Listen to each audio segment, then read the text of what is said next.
so much to learn, so much we are learning. So we've heard that we are warriors of light. We're powerful. We've got the psyche going on. We've got the biological things going on. We learned that we are like the potato plants, not the potato plants. We're moving towards the light, but the light is there. We just have to move towards it. We've also learned we're not alone. That, there are opportunities and there are ways we could seek help. We could support other people. We can not be, we're not judgmental. And we can open that shutter and let that light in so that we can move towards that light. This is powerful. Thank you. So, Dr. Singer sort of touched on the immigrant experience. We all know there's a lot happening in the past few months, and even in general, as we come in as immigrants, we're trying to cope with a different country, different culture, different people, bills that you can go in and stay with mom for a little while until they can get paid. I mean, everything. How to understand even the bus schedule can be stressful. Going to the grocery store and having 50 different options of cereal to choose from is stressful. And then we get hit by the fact that we may not be as secure where we are, where we've called home. And so we have another anxiety, or we have family members or friends that are concerned about their status. So we're trying to link the immigrant experience as well as we educate ourselves on what mental health is, but also link how some of these stresses can really be a serious issue for us. And so we are blessed and very pleased to have Dr. to be Carol Bangura, and she's actually done really great research on mental health service-seeking attitudes among immigrants. And I know the last time we met, Sombo Pujia, also a doctoral candidate, had also done a similar research. So I think this leads us really into that, so you can share. She came all the way from New Jersey, right? Just to be here today. Can we give her a big hand? And so she will share her experience with us, her findings were, things that we could also think like, again, maybe I'm the only person going through it, and then you realize, not really. There's so many people that are facing similar, problems, and there's help out there. So Carol, please come up. And also we've passed out little notes for you, little Post-its. If you have questions, in respect of time and avoiding storytelling, we will ask you to please write down your questions again so you remember them, and then we will ask our panel later on. Thank you so much. Yeah. Good morning, everyone. Good morning. I see some very familiar faces and some brand new faces. So I'm happy to be here. As Josephine said, I live in New Jersey, but I'm a research fellow in Philadelphia, Department of Behavioral Health and Intellectual Disability Services. Who can say that real fast? Or DBHIDS. And I'm here, I want to say, Dr. Akua, I think you were like the little shadow behind me through school, because when you were describing that girl, I'm like, hey, that could be me, absent of the cutting. So I'm doing my doctorate in public health, doing the research work around depression, around stigma, especially in immigrant and refugee communities. So you guys may be looking at me like, what does she know about being an immigrant? Well, I am. I was born in Sierra Leone, and a lot of times when people see me, they're like, you're Carol? You don't sound like Carol. You don't sound like, an African woman. And I'm like, what does an African woman sound like? The stereotype. So I came to the United States when I was 5 years old, born in Sierra Leone, And just yesterday, my story actually debuted on DBHIDS's blog. So it's out there for, you guys can go check it out. So I came here as a child, and in Sierra Leone, my father was, he was head of the Daily Mail, big newspaper, and we were the it kids, nannies, drivers, and in the middle of the night, we left Sierra Leone, left everything, went to Liberia before we came here. And I was plopped into elementary school. So when I say I was that girl, I was the new kid on the block. I was in second grade. I was a dark-skinned African girl with an accent, and no one knew what to do with me. Not the school, not my parents, not the community, not behavioral health services. And so just going through school, you may look at me now like, oh, she's polished, you know, she's going to be a doctor soon. But I actually attended 11 different schools from second grade to 12th grade because they didn't know what to do with me. So the answer was to, let's send her to another school. Let's send her to another school because I was withdrawn. I was dealing with depression and no one knew. So my parents were just like, oh, na so time. Like, that's how she is. Just leave her alone. Nobody bother Carol. And even my friend, he's always like, oh, you're in your Carol mood. So that's that's code. But I say all this to say, not only do I have professional experience in it, but I've experienced it as an individual as well. And when you talk about pre- and post-migratory issues, those are the issues that Josephine touched on. Things that we dealt with back in our home countries, whether it's war, poverty, genital mutilations, things that has the shush factor, things we don't talk about. I recall as a teenager, we had an aunt, and every so often, my uncle would just drop her off. And when he dropped her off, we knew that it would be turmoil in the house. She would literally lay on the floor outside of my parents' bedroom and scream and cry all night. And the only thing we were told was, go inside your room, lock the door. That's it, go in your room, shut the door. No one say anything about her. So I come to this forum based on my lived experience and also on my academic experience. And I actually come to this as an advocate for services for immigrants and refugees from different countries. Whether you're here as an immigrant or a refugee, even though the two terms are interchangeable, it's just basically what type of visa you have. And based on the services that are available to us. One, if you come in as an immigrant, you're not eligible for Medicaid. So to go through social services within your community. I know in Philadelphia, DBHIDS, if we serve a lot of the Medicaid eligible populations. If you're a refugee, you're automatically eligible, but then you're coming into a system that's not prepared for you. We talk about Federal Department of Health and Human Services and the class standards, which is a culturally and linguistically appropriate standards, which is another, I'm gonna give you a quiz on that later.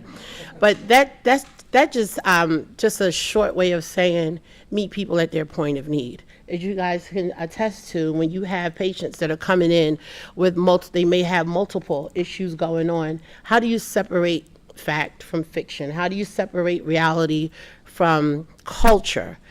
I look at it, you know, we have in our cultures where you think about spirits and people that think of witchcraft, things like that, that people really believe in. I recall being called into a school, a middle school, and a little girl, she was having an anxiety attack.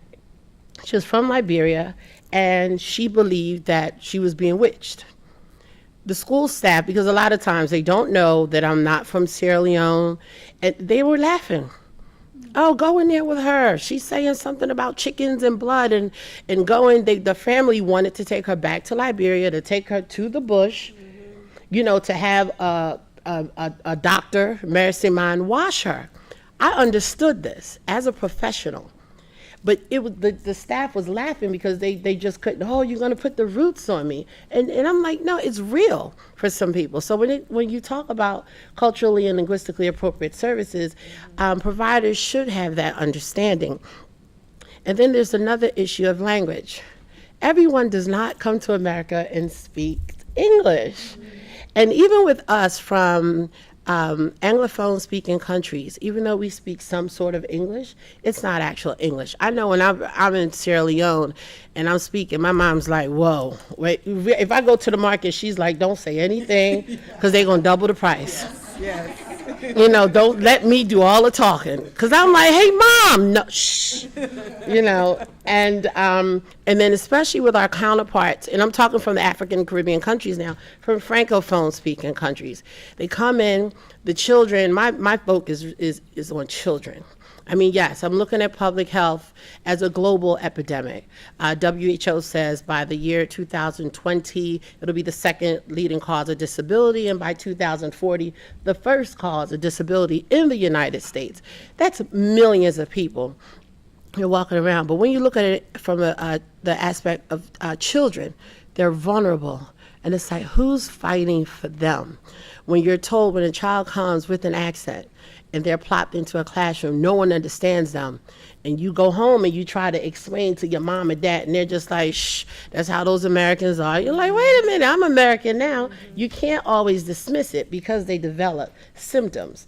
And a lot of times we talk about mental health disorders, and depression is the major one. You have PTSD, which post-traumatic stress syndrome. You have anxiety disorders. You have bipolar. You have people that have borderline personality disorders. So all of this is things that we need to talk about to reduce the stigma so that the children and their parents know that it's okay. We have a lot of parents that are dealing with children with issues that do not talk about it. Children, you'll see them as an adult, and you're like, where have you been? Children that they don't take the parties, they don't take to family functions. This child is left at home because he or she has an issue. So that's where we come in at. You have the subject matter experts here on the biosocial, psychological. I'm here to say we need to become advocates for mental health services, for language access. I'm working on a project now and creating an e-course on language access and actually teaching city employees how to access language services for immigrants and refugees that don't speak the language, where English is not their first language. So when it's done, I mean, of course, it's going to be all fluffy and it'll be available to over 40,000 employees. But the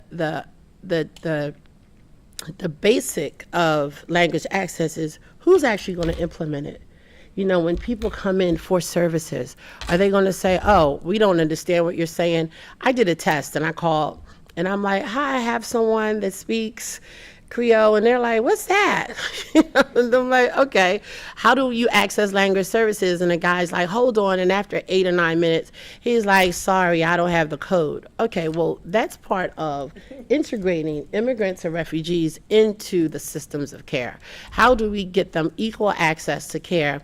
So we have two challenges. One, we need to reduce the stigma. And then second, we need to advocate for appropriate care for our communities.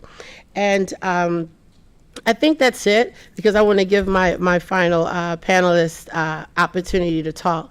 But we need to remember, in this age of different changes with the ACA, the Affordable Care Act, how those changes will impact immigrant and refugee communities, not just African and Caribbean, but as a whole.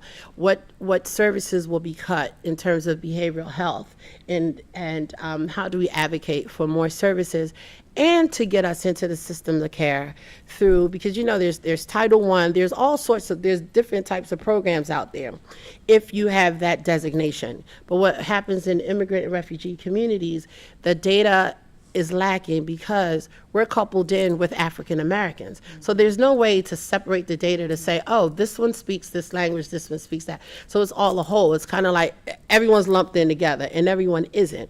You have people from Haiti, and their cultural beliefs are definitely different from someone coming from Makeni in Sierra Leone, just to be real about it. And that's about it. I'm gonna leave it there. Thank you for your time, and I appreciate it. Thank you so much. So, given that we've hit on Sierra Leone, I'll give one example. So, we're from Sierra Leone, and growing up, I remember we have one psychiatrist for the entire population of 5 million. 6.5 million. Social workers were not something we had access or we even knew about. It's only recently that the universities now have schools of social work, and the universities are introducing social services. And I think our psychiatrist died recently, and I don't know if he's been replaced.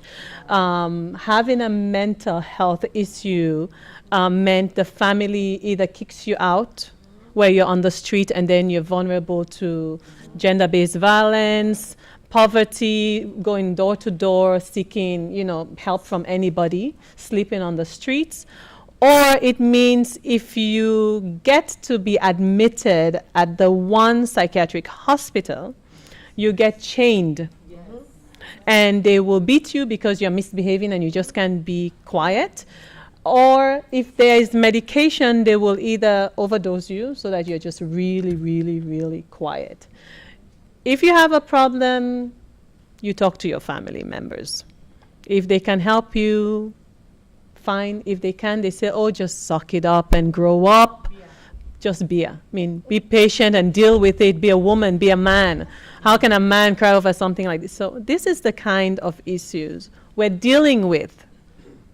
And then coming here, trying to, again, understand that there are services that are available, but how do we access that? And then there's also this big mistrust for government. Oh, why do they want to talk to me? Why do they want me to tell them, And even for me, growing up as a child, I was told, just listen to your teachers, sit quietly at school, don't speak. So our kids come here and they sit down quietly and they say, oh, they have problems. And then you go home, you try to talk to your parents, and they're like, just be quiet and listen. Don't talk. So you have this cultural dilemma going on between what you're told at home and how you adjust. So thank you for that. I will let Sombo come up really quickly to also talk about her thesis. You did a research for her thesis among the African immigrant population here. She'll give that, and then we'll pass the mic over to Dr. Odilia. Okay, good morning. Good morning. I love your I love everyone's talk because it really leads into some of the work that I'm doing into doing this research. I love what you mentioned about the fact that for African immigrants, there is very, very little data available because of the way that the demographics are captured. As far as our African people, they are lumped into Black, and there are some cultural differences there between Caribbeans, Black Americans, and Africans, and even within the African continent. Africa is a continent of 55 countries now, I believe. And so it's just so important for us to keep that in mind as we are engaging with this population. I guess I could just very briefly, before I talk a little bit about the research that I have done, is talk about a little bit about why this topic means so much to me. And Dr. Asare talking about the bio, the social, and the psycho. I'm going to get an A on my test. When I think about it and what has brought me into this topic and why I'm so passionate, I think about my mother. My mother came to this country in the 70s. She was very young. She was about 18, came with my father.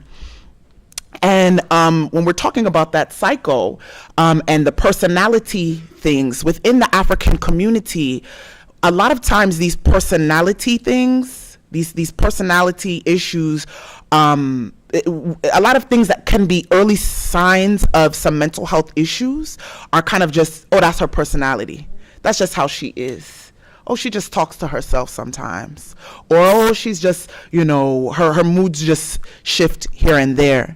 And my mother is also very highly educated. And that's one of the huge misconceptions in our community, that if you are intelligent, you can't be mentally ill. You cannot have mental health problems. Just to keep a long story short, my mother is diagnosed with schizophrenia. She has schizophrenia, which if anyone knows about this disease, it is very It's a very debilitating disease. It has to do with some delusions, and without getting into the, we have the medical doctor here. Without getting into all of the details, it's about not being fully in touch with reality.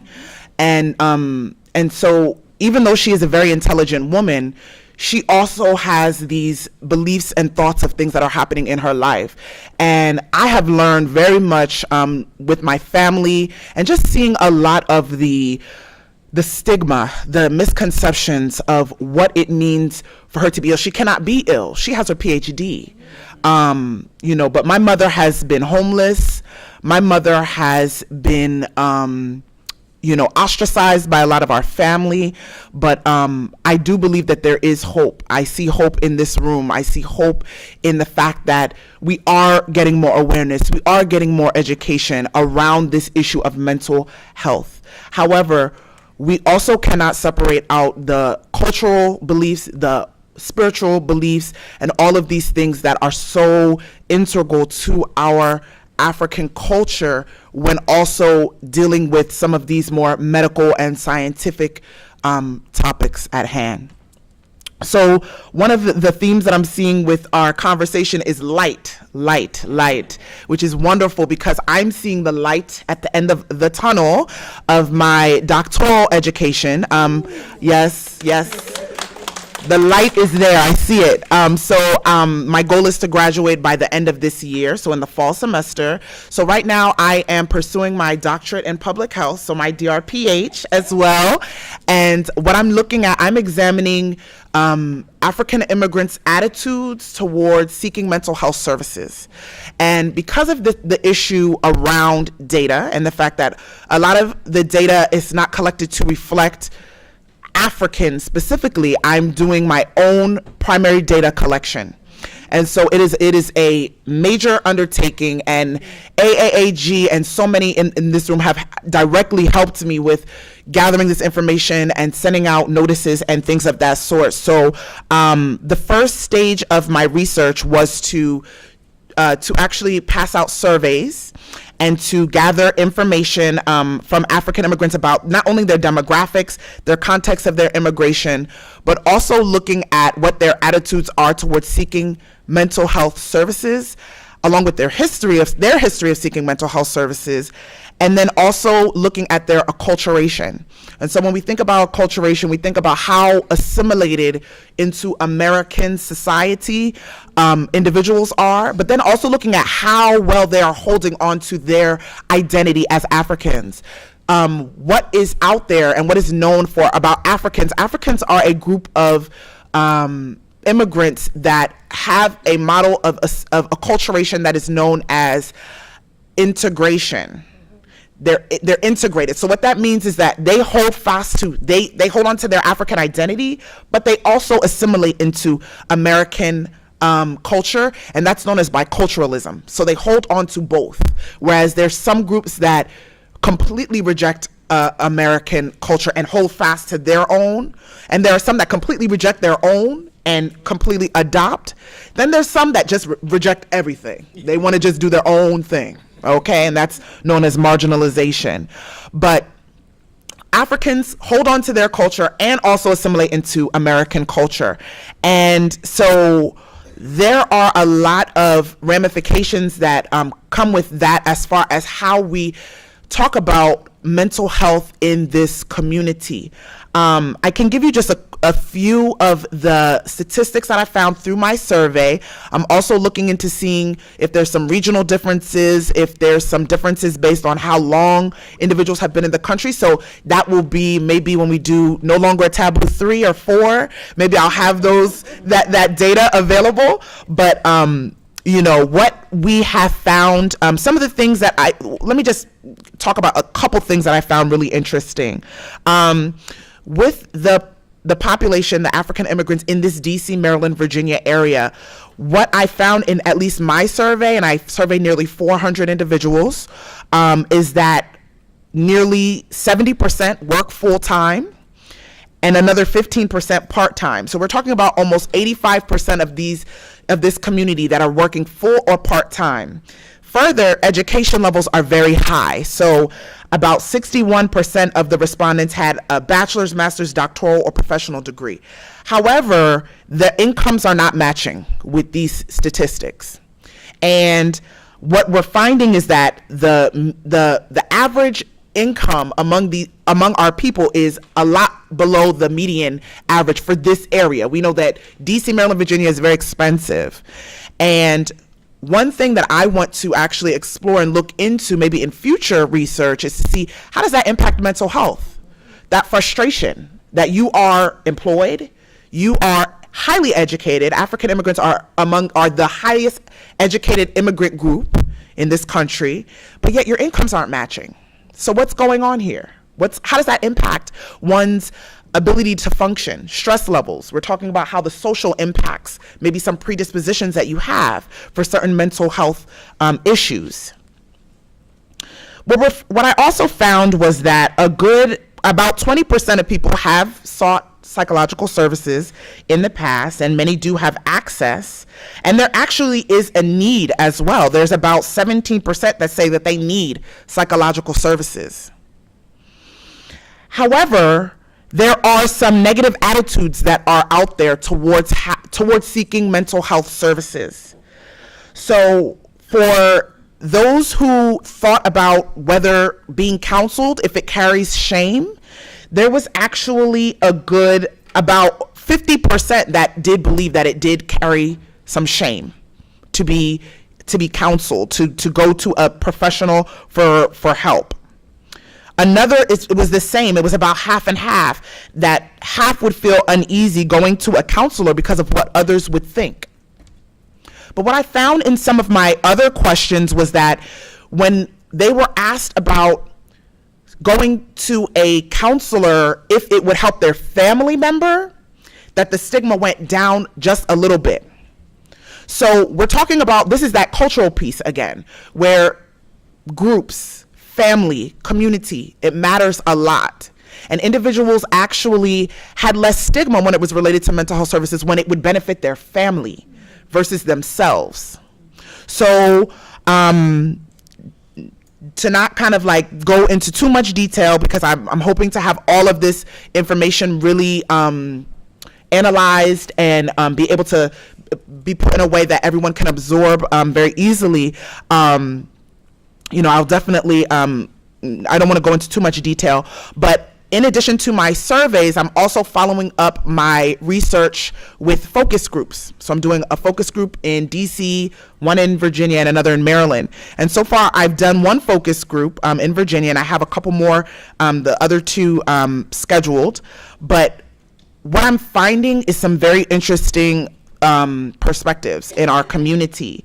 And we know that mental health is very stigmatized. We're talking about individuals in the group, which were from a diverse number of countries, are talking about the stigmas around mental health back home, and just how tradition plays a huge role in the way that they view mental health. So even though they are integrated into American society, they still have those traditional beliefs that it is a curse that someone has put on their family. There is some sort of spiritual way that this can be maybe prayed away or cast out of them. The demon can be cast out of them.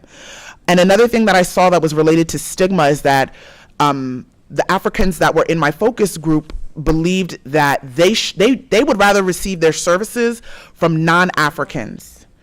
Which I was very surprised about, because, we talk about cultural competency, we talk about practitioners reflecting their communities that they're serving, but a lot of the individuals said that they don't want to see someone who is from their tribe or from their country, because they feel like it would get back into the community. It would become a topic of fodder of conversation, and so there's that hesitation.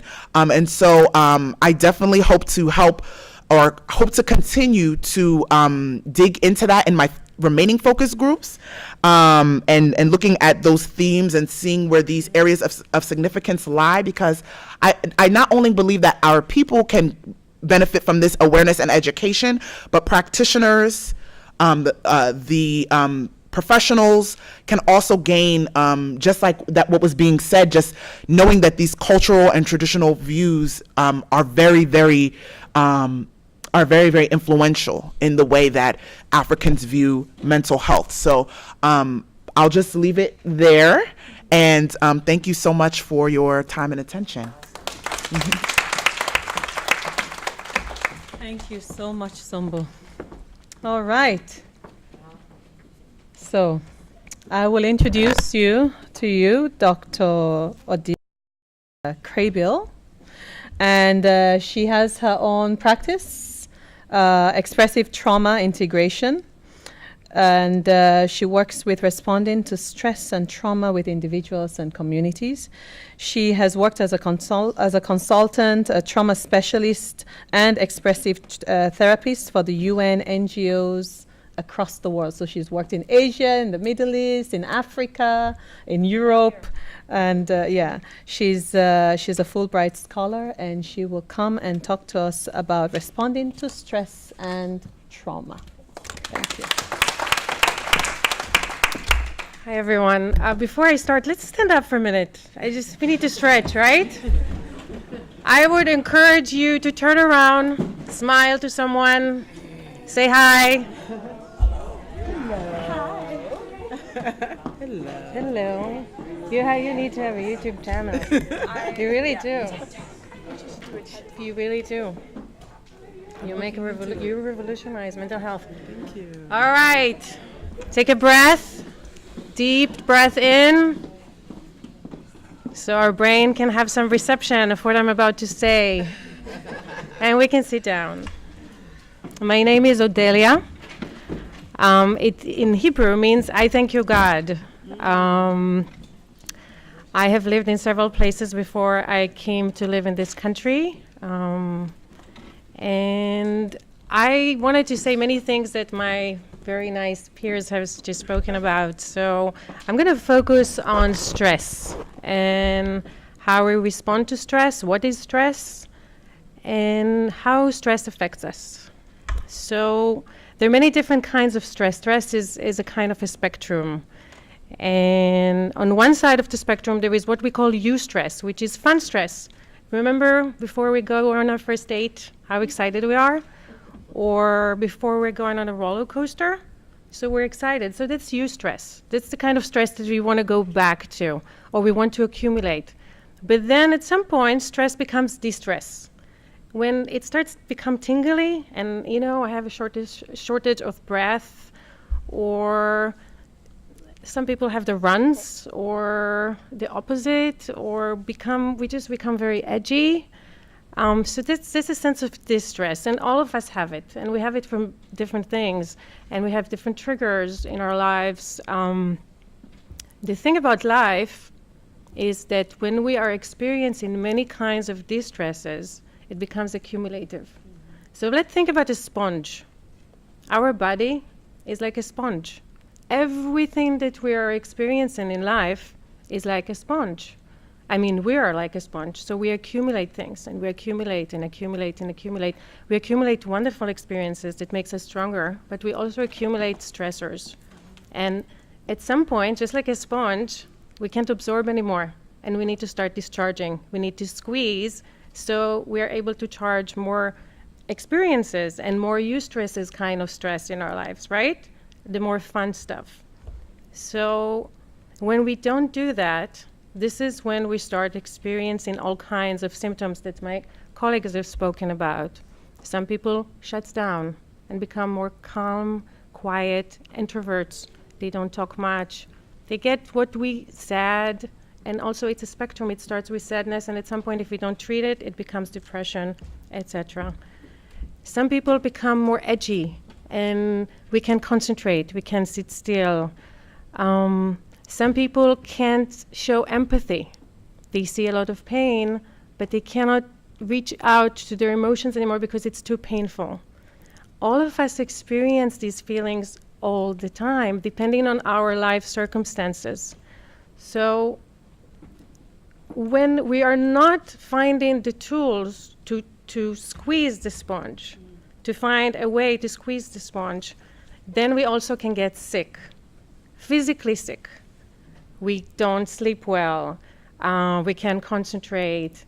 And then we can start having symptoms of illnesses, as Dr. Rachel has mentioned, that these are emotional core issues that manifest, that comes out at the end as migraines, or as eating disorders, or as alcoholism, or anything that will come that we cannot tolerate whatever is within us. So we are finding different ways to deal with it. Now, there are many different kinds of therapy. Therapy is not just like talking to someone. For example, I'm an expressive therapist, so I don't just talk, I also talk. But when people come to work with me, they also draw, and they also do drama, and they also do music. They sing, we listen to music, we dance. And it doesn't have to be just that. There are many different ways of therapy. There is sports therapy. There is pastoral care. If what speaks to you is the spirit language or religion language, find the right person. We have an abundance of different kind of therapies in this community, and you will be able to find the right person for you, but we need to reach out. Not everyone needs therapy. And what I want to emphasize, if there is one thing that I would like you to take from what I'm saying today, is about healthy lifestyle. The way that we live is really affecting how we feel. And it doesn't just affect how we feel on our mental being, it also affects how we feel, how energetic we are, how we're able to absorb information when I'm speaking to you right now. So what does that mean? It means sleeping enough. If we don't sleep enough, if we don't sleep at least 8 hours a day, we will become sleep deprived, and we will not be able to do the things that we want to do. Somehow, we always say we're busy. We're all done busy here. Since I moved to this country, I became so much busy. I don't know why. It's just, so, and the truth is that I'm not more busy than I was when I lived in other countries. It's a cultural thing, I think. You know, I'm an outsider, so I cannot speak as an authority. But we're not that busy. We need to take care of ourselves. We need to sleep well. We need to eat well. What do I mean by eating well? On one hand, we need to eat enough, but then on the other, it's the substance that we eat really affect how we feel. So it's not just how much we eat, it's what we eat. We need to eat fresh food, not boxed food, fresh food, because this will help us to absorb nutrients. And our gut is our second brain. So if our gut is unhappy, our brain is unhappy. If our brain is unhappy, we're not happy. So what we eat really affects us. Sugar really affects us. Caffeine really affects us. Some of us really respond very well to caffeine. Some of us don't. You need to learn to know your body. What does your body is trying to say to you? Does this feel nice? No, this is too much. The same goes to sugar. We eat so much sugar in everywhere in the world, the truth is. We need to pay attention. How does this affect me when I eat something, when I do something, when I don't sleep enough, when I'm engaging with this work? Is this the right work for me? Is these the right people for me? Is this the right relationship for me? We are the only authority of our being, and we need to take charge and see, does this feel nice? Does this feel hard? Does this feel difficult? And then do something about it. And lastly, I want to say that as I said it before, not everybody needs therapy, but everybody needs some assistance and everybody needs some support. And sometimes we go through crises or something happened to us, so there is different kinds of responses as well. There is a crisis response when it's a short intervention, and some people are okay with just that. They don't need to continue and get help. Some people think that if they go to see someone, then for the rest of their life they're going to do that, and they go far and think about mental hospitals and stuff like that. It's a spectrum, and life circumstances changes all the time. Therefore, our responses to things also changes all the time. So I encourage you to take a breath and listen to within, and if you feel that something doesn't work out, stand up like we did when we just began, turn around for a moment, and you're able to see things in a different perspective. And if you can't, ask for someone. All of us have the one person that we can just say something small. And if that doesn't work, find the right help for you. And as I said, we're very in a community that is very wealthy in all these resources that many communities don't have. You can always find the right resource for you to get help in this area. All right? Thank you. I'm taking your little notes that you have questions. If you have any questions, please put up your. No? Okay, I have. All right.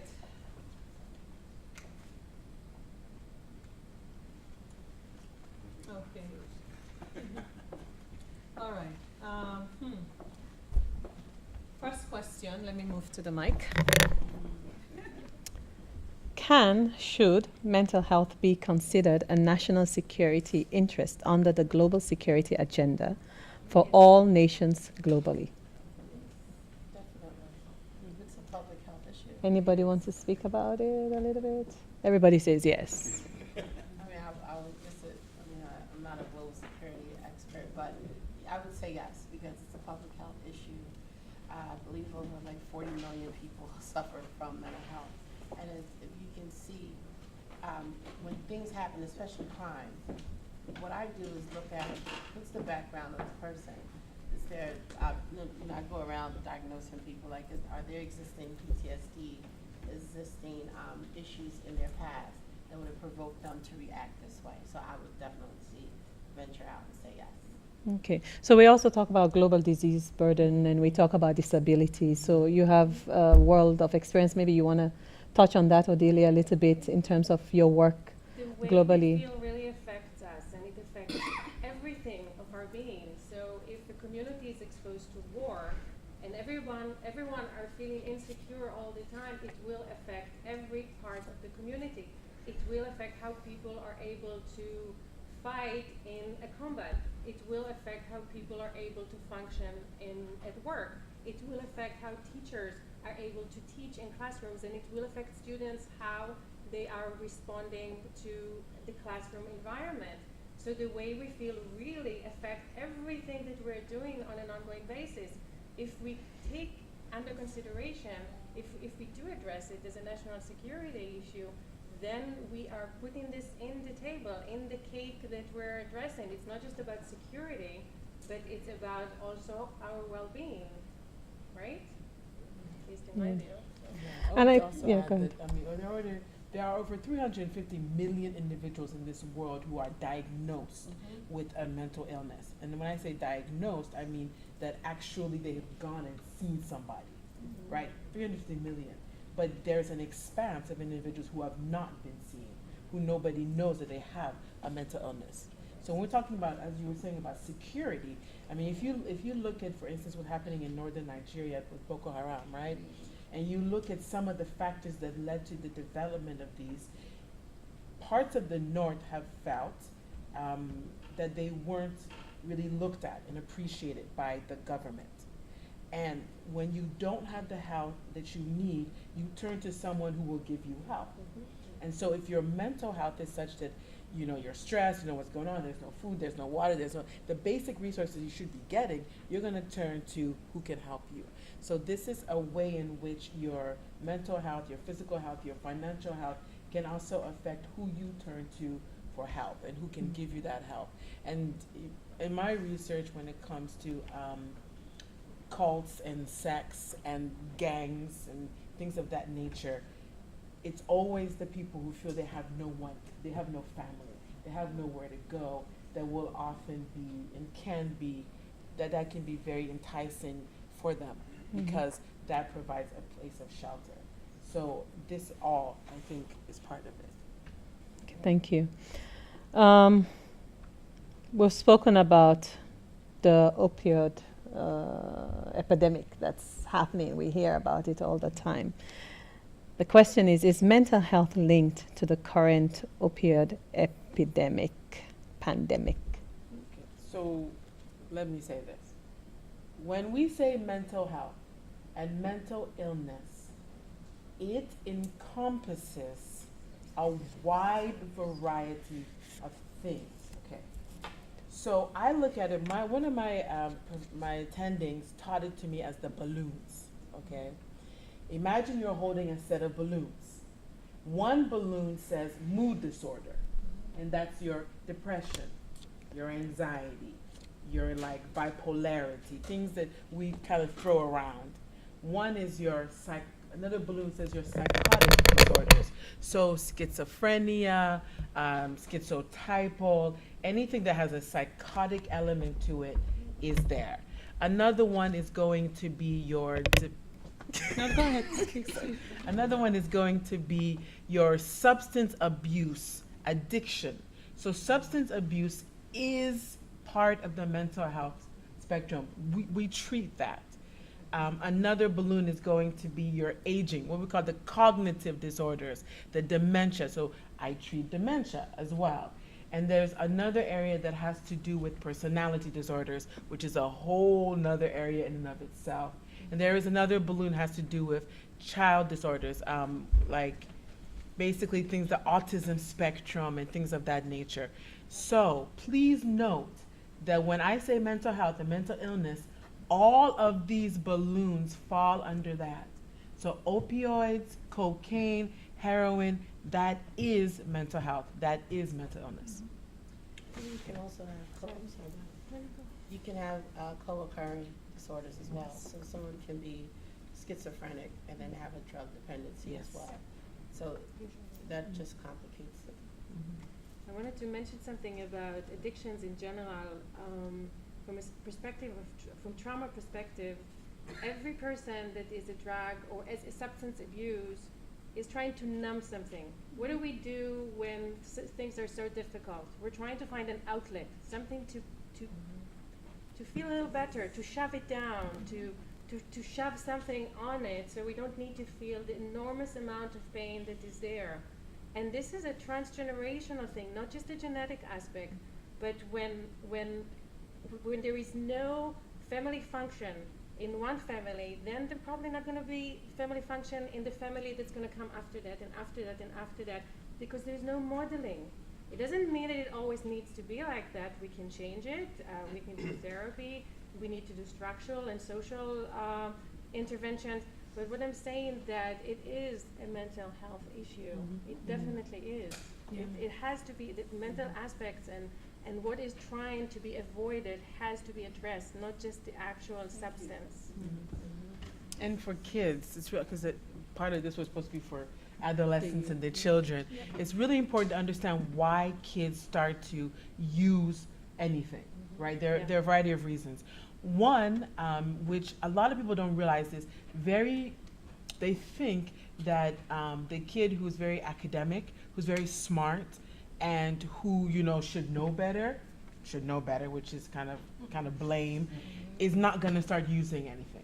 Wrong, absolutely wrong. Why? Because that may be a very curious child who wants to know, well, what's this all about? And there's also a child that also may be isolated because they're smart, they're nerds.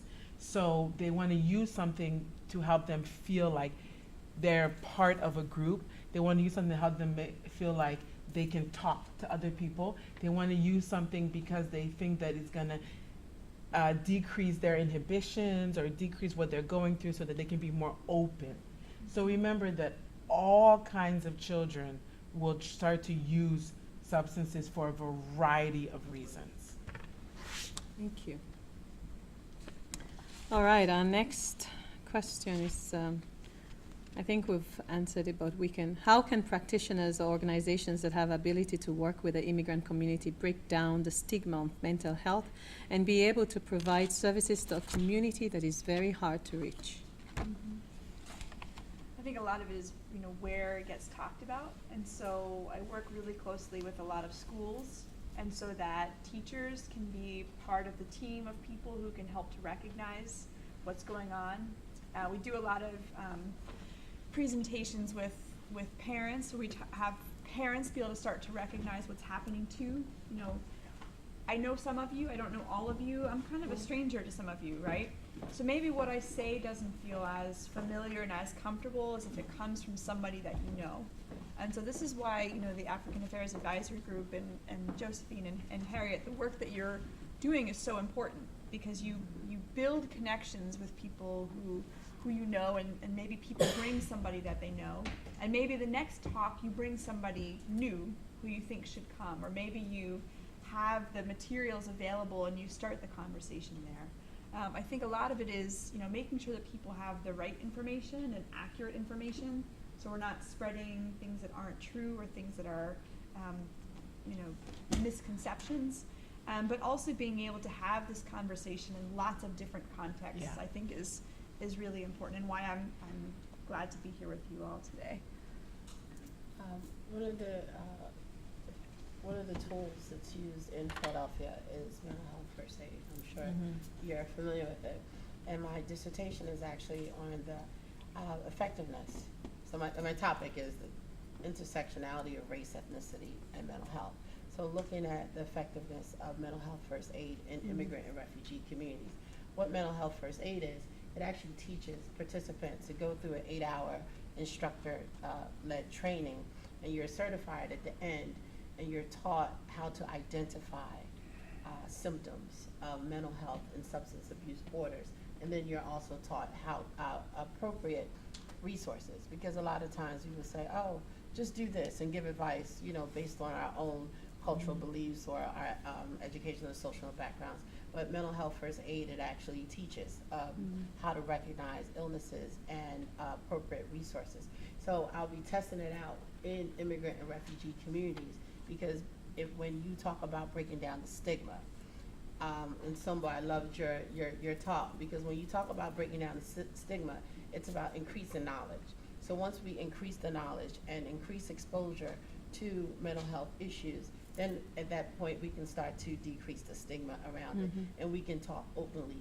And a lot of us, we wear a mask. You know, I don't know if you guys, there's a commercial when the lady's holding up a mask, and it has nothing to do with mental aid, but a lot of us, we actually wear a mask. And what I'm committed to is removing my mask and talking about it from a practitioner standpoint, but also with my lived experience. And once we do it and people say, oh, he's open to sharing, you just may influence that person to share as well. Yes. And I would just pop one thing. Remember the beginning of my comments, I said why mental health is so scary. We have to understand that, because it helps to explain the stigma. And so when you understand why it's so scary, you can also talk about it in ways that help people understand it's not as scary as you may think. Yeah, and I think Sumbo, we did HIV/AIDS outreach. I think the whole community outreach really helping people, first of all, to understand what is mental health. And a lot of times when we're talking about mental health, we think back when HIV/AIDS started up, a lot of people were saying, oh, it's a gay issue, and nobody, really knew what it was about until it was declared a global problem, and then people started knowing about it, then the stigma, and then they started seeking support. Then things changed. So, there's a lot of similarity there. But again, from the community perspective, to understand what is it? How do I recognize it? How do I recognize it within myself and start seeking help? So we have another question. We'll take these two questions and then we'll break. Naturally, many jurisdictions within the U.S. are reviewing future mitigation plans for disasters and emergencies for the whole community. Are immigrant mental health organizations at that table? That's a very good question. I would Doctor, say, I was going to bring somebody from HHS to speak to that, and then we can let Carol. Sure. Sorry to put you on the spot, Dr. Crowell. I somehow knew that I was not going to get out of here. Please. First of all, I want to say, I'm sorry for the question. We'll talk afterwards. I'll back. First of all, I want to say thank you to this panel. I have been in a lot of panels. You all are some of the most dynamic people I've seen talk about these issues in a long time. Thank you very much. I appreciate it. It's been a treasure, and I've learned some things. The short answer to your question is yes, and to the question is yes and no. There is a number of folks who are constantly working on trying to do disaster preparation scenarios. Folks remember the Long Branch fire from last year as probably the most dramatic and tragic thing that has happened in the county in a few years. I would say that we were ready to do the emergency response, the early emergency response parts of this, to get folks housed, to help them with their documents, to help them with a whole variety of things. The trauma, the emotional trauma that they suffered, has been a longer term process, and we have worked with providers in the community who were culturally appropriate, who were from the countries and who knew the language and who knew how to respond to them and that they could relate to and connect to. I would say it was a struggle to get us off the ground and get us started there. So we've learned some lessons about needing to pull folks in from different cultures to prepare for the next time something like this happens, or in the eventuality that something like this happens. But right now, I would say we're not fully there yet. And that applies not just to events like Long Branch, but it applies to sort of major kinds of things that might happen in the county. I think we have a disaster preparedness team that is always working. We think about the linguistic issues and the behavioral health issues. I would say we're not quite there yet, so we're still working on it. Okay. Thank you. Thank you so much. And I would touch on that, and even though I live in New Jersey, but everything's done in Philadelphia, and I sit on the Mayor's Commission for African and Caribbean Immigrant Affairs. And what has happened in terms of disaster preparedness is that there's a Band-Aid fix for everything that happens. The most recent issue is a fire in 2014, where about 4 Liberian children died in a fire. And a few years before then, another family, a Liberian family, they suffered. Maybe 8 to 10 people died in a fire because a lot of people are living in one home.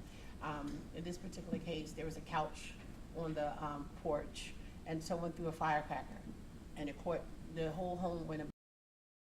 And what happened when the responders came, there were no responders from our communities.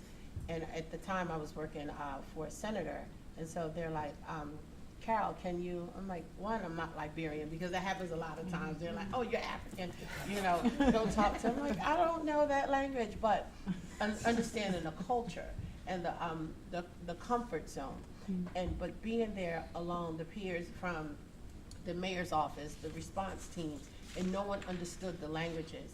And there was an issue where the families thought that, the fire department didn't respond quick enough because they were African. Because the fire department was at the corner, the fire happened less than a block away, but it went through different channels. And I remember a point where I was between the Liberian children that were ready to fight, and I was between them and the police department and the fire department, the mayor's office team. And the Liberian children, they were ready to fight. I mean, you would have thought it was the war again. And you know what happened? I had to step away from the community and step behind the line where the police were. And I remember standing there. And it's pretty emotional for me, because I remember they gave the order. Shoot. They gave the order. All they said was go. And they pulled out the fire truck. And then they said, they're blocking the fire truck. And they pulled out the, what are they called, the batons? Pregnant girls, I mean, they beat those kids. And I was just standing there, and because there was no one to say, wait, that's a cultural response. You need to do. So yes, so that is an issue when you talk about disaster preparedness, to having people on the front line that understand the cultural and linguistic issues. Yeah. And I'll also speak to that because the organization that I work with that is doing international humanitarian responses for the past 5-6 years have, as part of the core response team, has a psychiatrist or a psychologist or somebody with a mental health expertise background that goes in with our emergency responders. Because again, over and over, you see that, the physical, what you see is what you're treating and not really looking at the mental health and how, even for those providing the services, how they deal and how they cope, and having somebody at hand to support them and help them as they deal with the crisis. You can look Really at good that from question. Ebola, from Yes. Ebola response, Yes. and even the people that poured into the country Yes. on visas, and now all the visas have expired, and who's taking care of the mental aspect? The people that are faced with, I have to leave my children here, I have to Yeah. leave my husband, I have to leave my wife. People that lost family members due to Ebola, people look at the physical and not think of the traumatic, Yeah, and effects. as we speak also on immigration, we were at an event few weeks ago where this lady was talking about, you talk about the immigration issues and all these problems, and nobody really looks at, for example, families that send their young daughters across borders, and they put them on rape, they give them rape kits, they put them on contraceptives. These are like, families that usually will never do anything like that, and having to cope with that when the kids now, they know the kids are going to go through rape. They know they're going to go through trauma, and having to deal with that in addition to the fear, the immigration issues, all the problems. So very good, very good question. I Yes. think it's important to remember too with something like trauma and emergency situations, and a lot of times the mental health is, we don't want to stigmatize it because it's a really normal response to a really abnormal situation, Yeah. right? The situation and the system and the external stressors are a problem that someone then is now holding all of these things, and you can't hold all of that without it impacting you somehow, right? So for them to be upset and overwhelmed and this is a normal response to an urgent emergency situation. Yeah. So one last question, and then we'll take a break. And then please don't go away, just stay. We have more really interesting topics to talk about. So somebody writes, I have a big sister back home in Africa who has depression and has refused to speak with anybody but her daughter. How can we get her to open up? The answer is right there. She refuses to speak to anybody but her daughter. Her daughter is the key. So use mental health first aid, use education, whatever resources you have, teach the daughter, and let the daughter become the conduit to her healing. And if she trusts her daughter and her daughter says, listen, if you had an ulcer or you needed an operation, maybe I know how to sew, but I don't know that kind of sewing. So can we bring someone here? And some practitioners, I do home visits. I don't generally fly across the ocean to meet someone for half an hour. Typically, I have a lot of frequent flyer miles. But sometimes practitioners can come to the home and even just a few minutes and just say, I'm going to leave a little bit of information, because it can be a little bit scarier to go somewhere else and to talk to someone in a place where you feel comfortable. But maybe the daughter can say, like, hey, I can use a little help. I want to help you, but I don't know all the things that I need to do right now. So I'm going to be talking to someone, too, about how I can help you. And for the daughter, it sounds like she may have a load on her shoulders. Very heavy. So someone that she can talk to and say, Very I don't know heavy. what to do. They may have some good tips for her also. And I would say that to find someone in the community that has a lived experience that could probably talk to her. One of the things that's used in Philadelphia is the peer specialist model, peer-to-peer model, where you have someone that has the experience and could say, hey, it's okay. Let's chat about it. And I think if that model is implemented within immigrant and refugee communities, again, my focus is on reducing the stigma. So if we have that model where you have people that are open to discussing their lived experiences and being certified, because there's a peer specialist, there's a whole certification process, but they can go out in the community and serve as that conduit and say, hey, I know what you're feeling, and this may work for you. Can we give our panelists a big hand? So we're going to take a small break, and then we're going to come back. We'll talk about what every parent needs to know. The youth, I think we're supposed to do a youth breakout session, but maybe we can try to integrate that with continuing our session in one. And then we have Imam Mohammed here and Reverend Kennedy, both from two different faith-based groups, to talk about pastoring and the faith-based perspective. We know that a lot of people trust their imams, trust their pastors to talk to. So we want to also bring them into these conversations, have them talk to us about their experiences, and also how they can impact their communities with what we're learning today, because they're usually the first aid. They're the ones people go to first and people listen. And they're also the ones that give out the messages. So how can we make that message a positive one, an educating one that gives the right information, and one that knows when to refer people to the right services or what to say when the time comes. So please take a break, have some refreshments, and then 5 minutes only, just out of time.